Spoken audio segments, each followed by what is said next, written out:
بسم اللہ الرحمن الرحیم۔ آج بات کرتے ہیں ادب پہ۔ بہت دفعہ یہ جو ہم دیکھتے ہیں کہ ہمیں جو ہے ادب سکھایا گیا کہ ادب ادب ادب کریں، بزرگوں کا، بڑوں کا احترام، یہ بہت اچھی بات ہے، ادب سکھانا چاہیے اور ڈیفینیٹلی سکھانا چاہیے، لیکن ادب ہونا چاہیے ایگزیکٹلی قرآن و سنت کے مطابق، شریعت کے مطابق۔ اگر ادب کی مثالیں لیں تو حضرت سعد بن ابی وقاص رضی اللہ تعالیٰ عنہ جب مسلمان ہوئے تو ان کی والدہ نے بھوک ہڑتال کر دی، تو اس وقت یہ نہیں کہا گیا کہ نہیں آپ ادب میں آپ جو ہے آپ بھی غیر مسلم ہو جاؤ دوبارہ۔ ان کی والدہ کا یہی مطالبہ تھا نا، انہوں نے بھوک ہڑتال کی کہ بھائی ٹھیک ہے آپ واپس جو ہے اسی دین پہ آ جاؤ، میرے دین کو چھوڑ دیے اس وجہ سے، تو نہیں، اس وقت اسپیشلی آیتیں ہوئی کہ اپنے والدین کا ادب کرنا ہے، لیکن اگر وہ تمہیں اللہ اور اس کے رسول کے شریعت کے خلاف کوئی کام پہ اکسائیں تو وہ آپ نے نہیں کرنا۔ تو اٹ مینس کہ ادب کا جو پیمانہ ہے نا، جو ہمیں ہمیشہ سے سکھایا گیا ہے، وہ ہونا چاہیے اللہ اور اس کے رسول کی محبت، اس کا کہا ماننا، ٹھیک ہے۔ اس کے علاوہ دنیا میں کوئی ادب کا پیمانہ نہیں ہونا چاہیے۔ بٹ ہمیں سکھایا گیا ایک الگ سے ادب کا پیمانہ کہ بڑے آئیں تو ان کے لیے کھڑے ہو جاؤ، ان کو جھک کے ملو، ان کو یہ کرو، ان کو وہ کرو، مطلب اس طرح کے۔ حالانکہ نبی کریم صلی اللہ علیہ وسلم نے اپنے لیے بھی اٹھ کے کھڑے ہونے سے منع فرمایا۔ بہت سی احادیث ہمیں ملتی ہیں، لیکن وہ ہمیں یہ بتاتے نہیں ہیں۔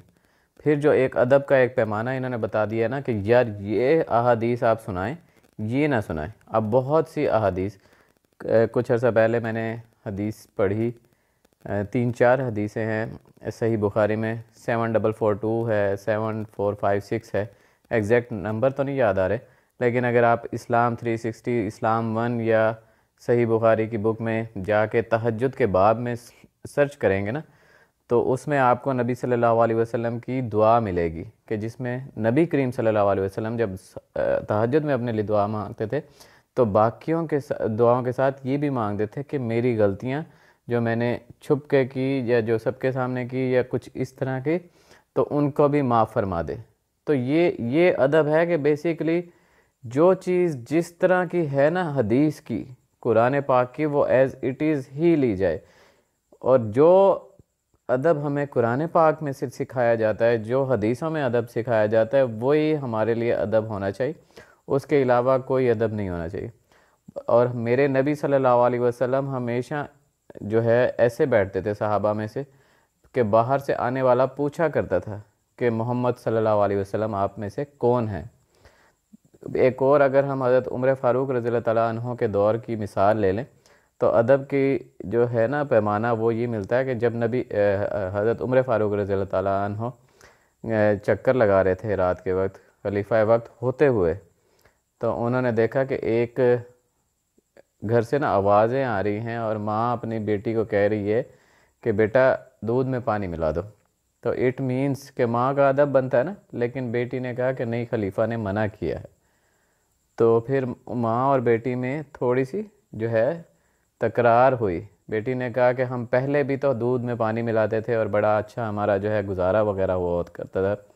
تو بیٹی نے کہا نہیں، وہ تب کی بات ہے، تب ہم مسلمان نہیں ہوئے تھے، اب ہم مسلمان ہو گئے ہیں۔ تو ماں نے کہا کہ اچھا چلو کوئی نہیں، تم دودھ میں پانی ملا دو، یہاں پہ کون سا خلیفہ ہے جو دیکھ رہا ہے؟ تو بیٹی نے کہا کہ نہیں، خلیفہ نہیں دیکھ رہا تو کیا ہوا، اللہ تعالیٰ تو دیکھ رہا ہے۔ تو پھر بھی ان میں تکرار یہ ہوئی کہ ماں نے کہا کہ نہیں ٹھیک ہے، میں خود ہی پانی ملا دوں گی۔ تو اس گھر کو پھر حضرت عمر فاروق رضی اللہ تعالیٰ عنہ نے دیکھ لیا اور اپنے جو ان کے ساتھ تھے ان کو کہا کہ اس کی نشانی لگا لو۔ پھر اس گھر میں انہوں نے اسپیشلی رشتہ بھجوایا، حضرت عاصم رضی اللہ تعالیٰ عنہ کی ادھر جو ہے نکاح ہوا۔ اس کے بعد وہی عورت پھر حضرت عمر بن عبدالعزیز کی، مطلب ان کے نواسے ہیں یا میرے خیال میں ان کی نانی ہیں۔ تو جب اس طرح کا ادب سکھایا جاتا ہے نا کہ بس ادب ہوگا اللہ اور اس کے رسول کی بات کا، ہر چیز کا بالکل بلنٹ ہمیں ہر چیز بتانی ہے، جو قرآن میں آیا، جو حدیث میں آیا، جو کچھ بھی آیا۔ لاسٹ ٹائم میری ایک دوست سے بات ہوئی تو میں نے یہ حدیث شیئر کر دی کہ تہجد میں نبی کریم صلی اللہ علیہ وسلم کی یہ دعائیں ہوتی تھی، تو اس نے کہا کہ جو ہے آپ یہ آپ نے کیا کر دیا ہے، اس سے تو نبی کا جو ہے وہ مرتبہ گھٹ جائے گا، مرتبہ گھٹ جائے گا، یعنی کہ نبی کریم صلی اللہ علیہ وسلم کی حدیث سے نعوذ باللہ ان کا مرتبہ کم ہو جاتا ہے۔ تو اس طرح کے جو جاہل قسم کے مولوی ہیں نا، ان سے بچیں اور بالکل دین کو بلنٹلی اسٹڈی کریں۔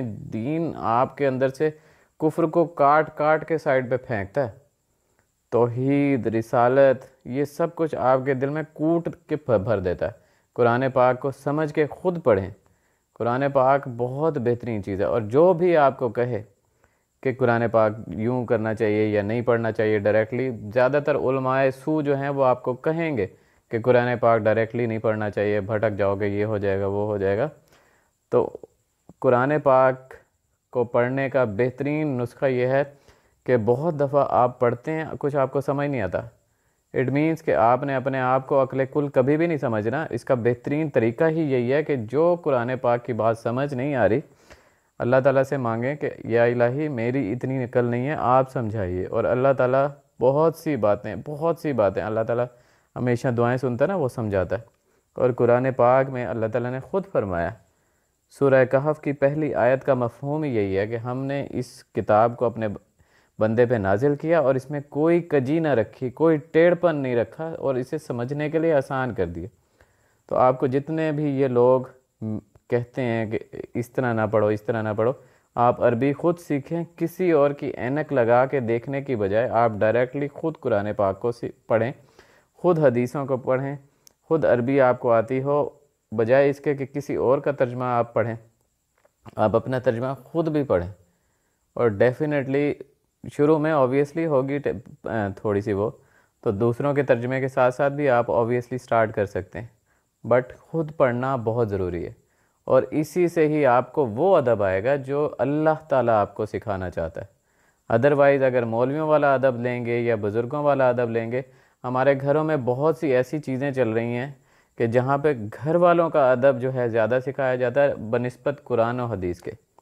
اب یہ جو LGBT کا قانون آیا ہوا ہے، اگر یہ حدیث ہمیں پہلے ہی بچوں کو پڑھا دی جائے کہ مرد، یہ حدیث کا مفہوم یہ ہے کہ مرد مرد کے سامنے اپنی سطر نہ کھولے، عورت عورت کے سامنے اپنی سطر نہ کھولے، اور عورت عورت کے ساتھ ایک کپڑے میں نہ ہو، اور مرد مرد کے ساتھ ایک کپڑے میں نہ ہو۔